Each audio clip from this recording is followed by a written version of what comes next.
Pile సమస్యతో బాధపడుతున్నారా? ఇప్పుడు లేజర్ చికిత్సతో ట్రీట్మెంట్ రేంజ్ హాస్పిటల్స్ లో శాశ్వత పరిష్కారం. ఇప్పుడే సంప్రదించండి. నమస్తే, వెల్కమ్ టు సుమన్ టీవీ. నేను మీ సాయి. ఆంధ్రప్రదేశ్లో రాజధాని అమరావతిలో ప్రధాని నరేంద్ర మోదీ మరొకసారి అడుగు పెట్టబోతున్నారు.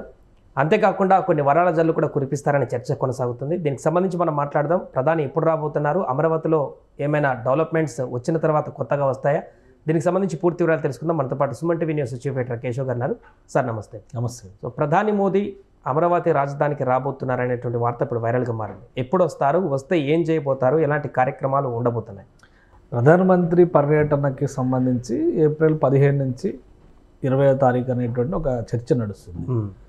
నాకు వస్తున్న సమాచారం ప్రకారం చూస్తే కనుక ఏప్రిల్ చివరి వారం వరకు ప్రధానమంత్రి పర్యటన ఉండే అవకాశం ఉంది. ఎందుకంటే రెండు ప్రధాన అంశాలపైన ఇప్పుడు ఆంధ్రప్రదేశ్ ప్రభుత్వం కసరత్తు చేస్తున్నట్టుగా ఒక సమాచారం. ఒకటి, అమరావతి రాజధాని గెజిట్ నోటిఫికేషన్కి సంబంధించినటువంటి ప్రక్రియ ఏ విధంగా ముందుకు తీసుకెళ్ళాలి, దానిపైన చాలా సీరియస్ వర్క్ నడుస్తున్నట్టుగా తెలుస్తుంది. ఎందుకంటే గత ప్రభుత్వ హయాంలో జరిగినటువంటి చర్చలన్నీ కూడా ఆల్రెడీ నోటిఫైడ్ రాజధాని అయి ఉంటే కనుక దాన్ని కదపడానికి అవకాశం ఉండేది కాదు. గెజిట్ నోటిఫికేషన్ రాలేదు కాబట్టే రాజధాని ఎక్కడికైనా తరలించవచ్చు అనే విధంగా చర్చ జరిగింది. తర్వాత నెక్స్ట్ పాయింట్, జగన్మోహన్ రెడ్డి గారు పదే పదే చెప్పింది ఏంటంటే there is no seat of governance, ఎవరు ఎక్కడ కూర్చుని పరిపాలిస్తే అదే రాజధాని అని చెప్పారు. రాజధానికి అసలు రాజధాని గురించి రాజ్యాంగంలోనే లేదని చెప్పారు. సో ఆ చర్చ ముగిసింది కాబట్టి దాని గురించి మనం మాట్లాడాల్సిన అవసరం లేదు.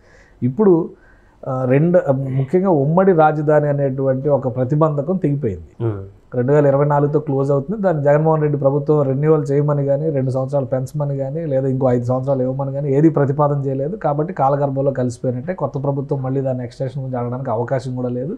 ప్లస్ ఈ పరిస్థితుల్లో ఆంధ్రప్రదేశ్ ప్రభుత్వం ఏంటంటే రాజధానిని డెవలప్ చేయడమే లక్ష్యంగా పెట్టుకుంది.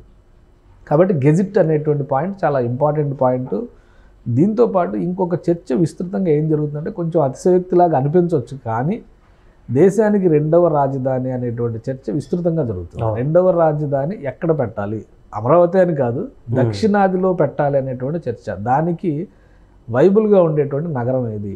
చాలా పాసిబిలిటీస్ ఉన్నాయి. ఒకవైపు బెంగళూరు గురించి మాట్లాడుతున్నారు, హైదరాబాద్ గురించి మాట్లాడుతున్నారు, లేదా ఇంకేదన్నా ఒక కొత్త నగరాన్ని సృష్టిస్తే ఎలా ఉంటుంది. ఎందుకంటే గుజరాత్లో 4 నగరాలు కడుతున్నారు, మహారాష్ట్రలో కొత్త నగరం ఒకటి కడుతున్నారు.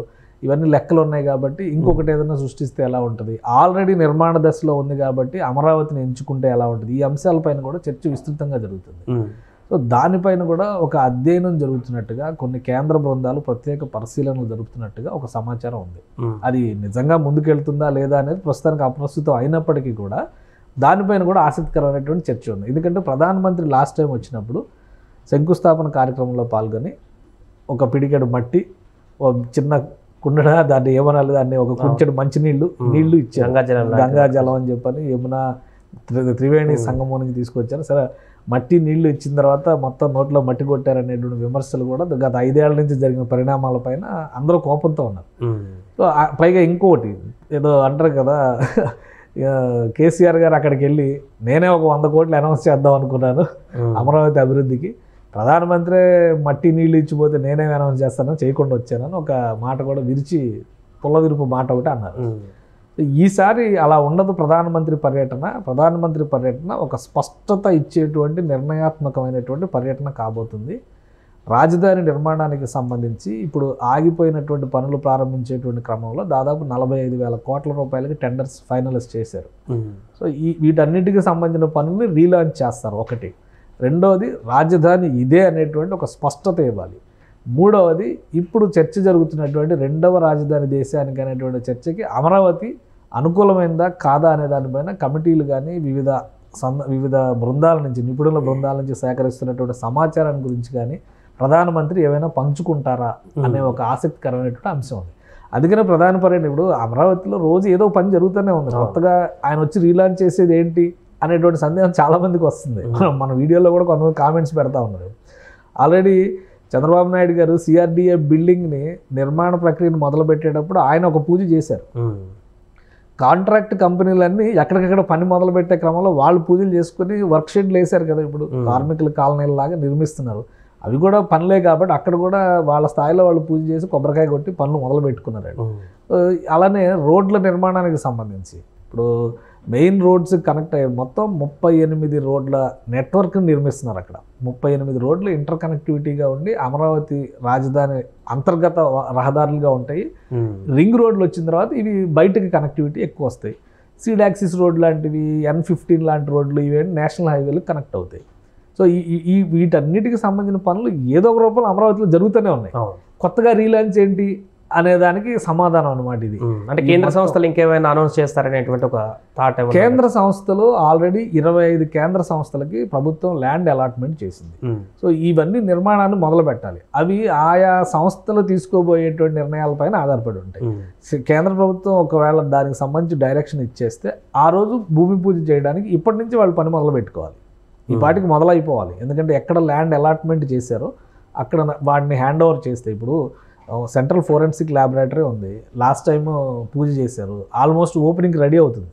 రేపు ఇనాగ్రేట్ చేయబోయేటువంటి భవనాల జాబితాలో అది కూడా ఉండొచ్చు. సిఆర్డిఏ భవనం చాలా వేగంగా పూర్తి చేసే ప్రయత్నాలు జరుగుతున్నాయి. అంటే ఎక్స్టీరియర్ ఎలివేషన్ కనుక కంప్లీట్ అయితే అది కూడా ఇనాగ్రేట్ చేయొచ్చు. నేషనల్ హైవే ఇప్పుడు వెస్ట్ బైపాస్ అని చెప్పిన విజయవాడలో ఏదైతే చెప్తున్నారో, సీడ్ యాక్సిస్ రోడ్డు మీద నుంచి విజయవాడ కృష్ణానది దగ్గర, కృష్ణానది పైన 3 కిలోమీటర్ల వంతెన రెడీ అయి ఉంది. అది ప్రారంభించవచ్చు. ఎందుకంటే సెకండ్ పార్ట్ కంప్లీట్ కాకపోయినా ఫస్ట్ పోర్షన్ కంప్లీట్ అయిపోయింది. గన్నవరం నుంచి అమరావతిలోకి రావడానికి కావాల్సినటువంటి రహదారి కంప్లీట్ అయిపోయింది. ఇవన్నీ కూడా కేంద్ర ప్రభుత్వ హయాంలో జరుగుతున్నటువంటి ఆల్రెడీ పనులు జరుగుతున్నాయి.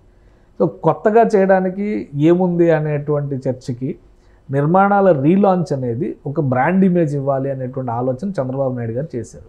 సో ఈ ఒక 45,000 కోట్ల రూపాయల పనులు, అలానే కేంద్ర ప్రభుత్వ సంస్థలు మొదలుపెట్టేటువంటి కొన్ని పనులు, ఆల్రెడీ ఇప్పుడు కంప్లీట్ అవుతున్నటువంటి పనులు, ఇవన్నీ కలిపితే ఒక 80,000-90,000 కోట్ల రూపాయలకు సంబంధించినటువంటి పనులు కనిపిస్తున్నాయి. ఇవన్నీ ప్రారంభోత్సవంలో భాగంగా ఒక భారీ అనౌన్స్మెంట్ అవుతుంది. రెండవది, ఏ నిర్ణయం పైన ఆయన ప్రకటన చేస్తారు? గెజిట్కి సంబంధించినటువంటి ప్రకటన ఉంటుందా? రెండవ రాజధాని అనే అంశం పైన ప్రకటన. రెండవ రాజధాని అని ఎందుకు మాట్లాడాల్సి వస్తుందంటే, ఇది చాలా అత్యాశతో కూడినటువంటి అంశం అన్న విషయం నాకు కూడా తెలుసు. ఒక క్లారిటీ ఉంది దాని మీద, నిజంగా అనౌన్స్ చేస్తారని. రోజు రోజుకి ఢిల్లీలో పరిస్థితులు ఇబ్బందికరంగా మారుతున్నటువంటి నేపథ్యం. ఇప్పుడు కూడా మళ్ళీ నిన్న కూడా పొల్యూషన్ దీనికి సంబంధించి క్వాలిటీ కంట్రోల్ టెస్టులకు సంబంధించినటువంటి పర్యటన బృందాలు, ఎన్విరాన్మెంటల్ డిపార్ట్మెంట్కి సంబంధించిన బృందాలు ఢిల్లీ అంతటా పర్యటిస్తున్నాయి. ఎందుకంటే ప్రతి రూపంలో వాటర్ కానీ, ఎయిర్ కానీ, సౌండ్ కానీ, ఈ మూడిట్లు పొల్యూషన్ ఢిల్లీని ఘోరంగా దెబ్బతీస్తుంది అనేది చాలా క్లియర్గా కనిపిస్తుంది.